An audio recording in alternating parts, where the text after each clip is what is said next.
Cümə gecəsi olacaq bu gecə. Bizim neçə ildə adətimiz var ki, cümə günü söhbətimizdə İmam Hüseyin əleyhissalamı yad eləyək.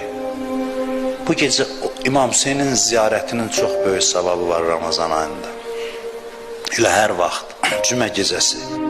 Dedilər İmam Sadiq əleyhissalama ki, uzaq yolda gedə bilmirik. Kərbəlaya hər dəfə gedə bilmirik.